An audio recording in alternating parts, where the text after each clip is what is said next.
meskipun hanya kesulitan kecil saja dalam hidup.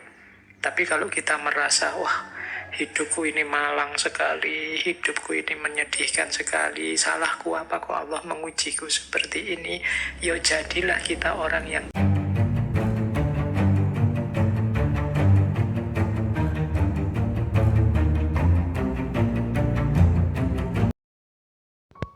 Assalamualaikum warahmatullahi wabarakatuh. Jumpa lagi di Hani Channel. sekarang mari kita belajar tentang kebahagiaan. Oke, silahkan teman-teman yang mungkin ambil nafas sebentar, karena ini materinya padat malam hari ini. Baik, tentang kebahagiaan ada beberapa tips, beberapa kata-kata bijaksana dari Seneca. Yang pertama, kata Seneca begini: orang itu menjadi sengsara karena ia berpikir dirinya begitu. Begitupun dengan bahagia. Jadi, pertama, Seneca ingin mengingatkan pada kita, bahagia atau tidak itu tergantung pemikiran kita tentang diri kita. Kunci pertama itu sama sekali tidak ada hubungannya dengan hal-hal di luar diri kita. Kuncinya tentang anggapan kita, pikiran kita terhadap diri kita. Sepahit apapun situasi, separah apapun kondisi, kalau kita menganggap, aku masih bahagia kok, aku masih bersyukur dengan situasi seperti ini, aku ini masih tergolong orang yang beruntung loh, jadi aku harus tetap bersyukur dan bahagia. Loh, itu ya kita bahagia. Meskipun situasinya sebenarnya tidak terlalu sedih, tidak terlalu mengenaskan, meskipun hanya kesulitan kecil saja dalam hidup. Tapi kalau kita merasa, wah hidupku ini malang sekali, hidupku ini menyedihkan sekali, salahku apa kok Allah mengujiku seperti ini, ya jadilah kita orang yang tidak bahagia. Meskipun mungkin sebenarnya ujiannya hanya kecil saja. Sebaliknya, orang yang ujiannya sangat berat tapi menganggap, aku masih bahagia, masih banyak orang yang lebih malang dari aku, lebih sedih nasibnya dari aku masih tetap harus bersyukur pada Allah. Itu pun dia masih orang yang bahagia. Jadi bahagia atau tidak itu tergantung anggapan kita, pikiran kita tentang diri kita, tidak tergantung pada hal-hal di luar diri kita, apapun situasinya. Jadi bagi teman-teman yang ingin bahagia, ayo dimulai sekarang. Tidak usah nunggu nanti, tidak usah pakai disarati macam-macam. Saya akan bahagia Pak kalau lulus, saya akan bahagia Pak. Loh, bahagia sekarang tidak nunggu lulus juga bisa kok. Alhamdulillah, skripsiku sudah memasuki tahap akhir. Meskipun prosesnya lama, masih banyak teman-teman yang tidak selesai-selesai, bahkan proposal saja belum. Yang belum proposal, alhamdulillah aku sudah mulai nggarap proposal sebentar lagi. Banyak teman-teman yang sampai kena DO tidak sempat nggarap skripsi. Yang DO mungkin ya alhamdulillah, aku masih sempat merasakan seperti apa kuliah.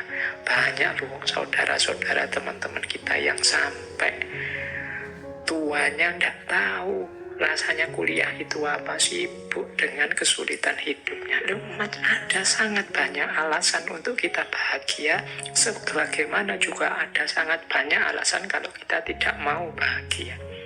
Tergantung kita milih yang mana. Jadi pandemi ini kita sikapi seperti apa, membahagiakan atau menyengsarakan, masih dalam batas kita harus bersyukur ataukah sama sekali harus kita ratapi. Itu semuanya tergantung kita.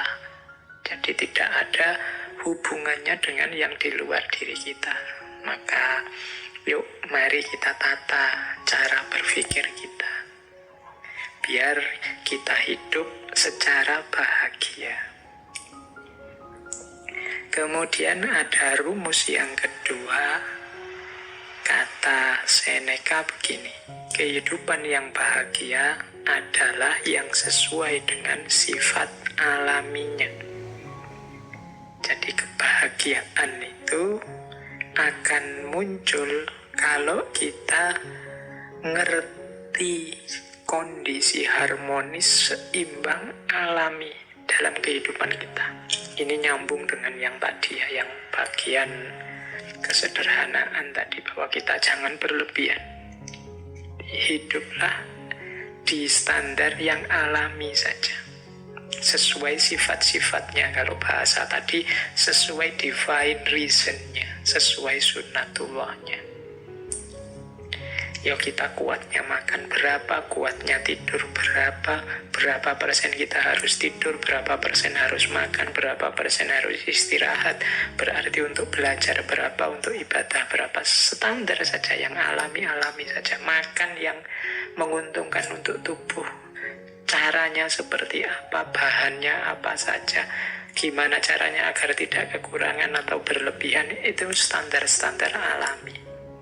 Kalau kita bisa hidup dengan standar yang alami tadi, ya mudahnya tidak kekurangan, tidak berlebihan, insya Allah kita akan bahagia. Yang ketiga, kata Seneca begini, berbahagialah mereka yang dapat bertahan di saat menerima keberuntungan dan ketidakberuntungan. Jadi mental ketiga yang melahirkan kebahagiaan adalah penerimaan. Di antara sumber ketidakbahagiaan kita adalah kita tidak terima dengan situasi yang padahal sudah nyata kita hadapi. Kita tidak mau ngaku, kita tidak mau menerima bahwa oh iya sekarang memang situasinya seperti ini, oh iya sekarang memang kondisinya begini. Mari kita terima dulu kenyataan hidup, kalau orang Jawa menyebut kasunyatan. Mari kita terima dulu apapun situasi yang memang sudah jelas kita hadapi. Ini akan membuat kita bahagia, bahwa untuk selanjutnya, wah saya harus mengubahnya jadi lebih baik, saya harus memperjuangkannya agar lebih berkualitas, monggo. Tapi pertama-tama, mari kita terima dulu apapun situasinya. Jadi, kalau bahasa psikologisnya, jangan denial, jangan menyangkal. Kalau memang faktanya sudah terjadi, bukti nyatanya sudah kelihatan, yuk kita terima. Biar tidak gelisah jiwa kita, tidak bingung. Jadi, apakah itu jenisnya keberuntungan atau ketidakberuntungan?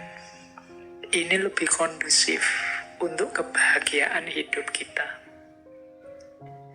Dibandingkan kalau kita menolak terus, kita curiga terus, kita membantah terus, tidak terima terus, itu secara psikologis tidak kondusif, membuat kita tidak bahagia. Akan lebih baik kalau kita terima. Pak, kalau kita dibohongi, akhirnya gimana Pak? Ya enggak apa-apa, kita akui saja bahwa kita memang dibohongi. Besok semoga saya enggak dibohongi lagi, berarti saya harus belajar. Itu lebih membahagiakan daripada sejak awal kita curiga. Terus curiga itu pasti enggak bahagia, suudzon itu pasti tidak membahagiakan. Kemudian hasilnya memang dibohongi, terus marah-marah, ini juga tidak membahagiakan. Diakui saja fakta, berarti aku ini kurang pinter, aku ini kurang jeli, aku ini ternyata yang aku anggap aku ini pinter, ternyata aku masih bisa dibohongi, berarti aku ini memang manusia yang lemah. Sejak saat ini aku akan belajar biar tidak dibohongi. Itu mungkin lebih kondusif untuk hidup kita dibandingkan kita menyangkal terus, denial terus terhadap fakta yang memang sudah nyata kita hadapi. Lebih menenteramkan. Ini untuk level individu ya, level psikologi kita masing-masing. Mungkin kalau nanti urusannya beda, mungkin level sosial atau politik atau ekonomi logikanya mungkin berbeda, tapi untuk kenyamanan kebahagiaan hidup kita, penting bagi kita untuk mengakui dan menerima situasi yang kita hadapi, baik bentuknya keberuntungan maupun ketidakberuntungan. Nah, yang keempat, ini ada rumus dari Seneca begini. Keberuntungan itu adalah apa yang terjadi saat persiapan bertemu kesempatan. Ini rumusnya unik ya, kita dulu sering mendengarkan kalimat kejahatan itu terjadi kalau ada niat dan ada kesempatan. Ini kata Seneca bukan tentang kejahatan, tapi tentang keberuntungan hidup. Keberuntungan hidup itu akan terjadi kalau persiapan bertemu kesempatan. Jadi kalau kita ingin hidupnya beruntung dan bahagia, berarti apa? Ayo kita mempersiapkan diri. Sehingga ketika kesempatan datang, kita bisa memanfaatkannya untuk kepentingan kita. Itulah namanya beruntung. Untuk hal apa saja yang kita inginkan jadi target-target kita, kalau tadi di depan aja tujuan hidup kita, mari kita siap-siap. Jangan sampai kesempatannya datang, kita belum siap. Atau sebaliknya juga, persiapan kita sudah matang, kesempatannya tidak datang. Hanya saja kalau kesempatan kan kita tidak menguasai sendiri. Kesempatan itu kadang datang dari luar diri kita. Tapi kalau persiapan itu kita sepenuhnya yang melakukan. Jadi mari siap-siap. Sampean ingin apa?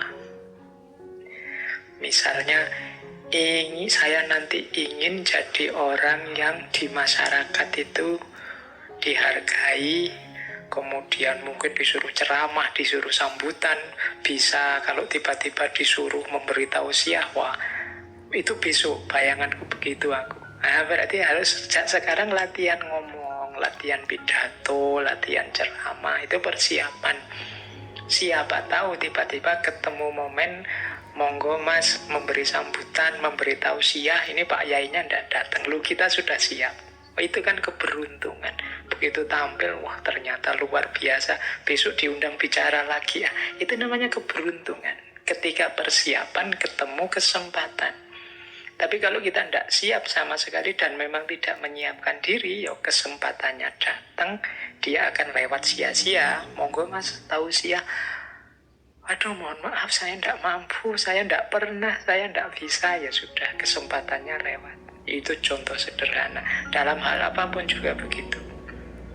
Ketika teman-teman ingin meraih sesuatu, persiapkanlah diri sebaik-baiknya sehingga ketika sesuatu itu hadir, kita sudah siap menyambutnya. Itulah kuncinya hidup bahagia. Jadi beruntunglah kita yang ketika kesempatan datang kita sudah siap. Ini diantara rumusnya kebahagiaan. Berarti sehubungan dengan target-target hidup kita, keinginan-keinginan kita, kita harus mempersiapkan diri untuk menghadapinya, mengelolanya begitu kesempatannya datang. Karena keberuntungan itu terjadi ketika persiapan bertemu kesempatan. Jadi ada 4 rumusnya kebahagiaan. Kalau versinya Seneca, yang pertama, pikiran kita tentang diri kita jadi kunci bagi kebahagiaan kita. Yang kedua, hidup yang alamiah, tidak berlebihan, tidak kekurangan, sesuai sunnatullahnya akan lebih membahagiakan. Yang ketiga, kekuatan kita untuk menerima, kemampuan kita untuk menerima apapun situasi, baik beruntung atau tidak beruntung, adalah sumber kebahagiaan. Dan yang keempat, kesiapan kita untuk mengelola, menghadapi kesempatan apapun yang datang. Jadi itu antara lain kuncinya kebahagiaan menurut Seneca.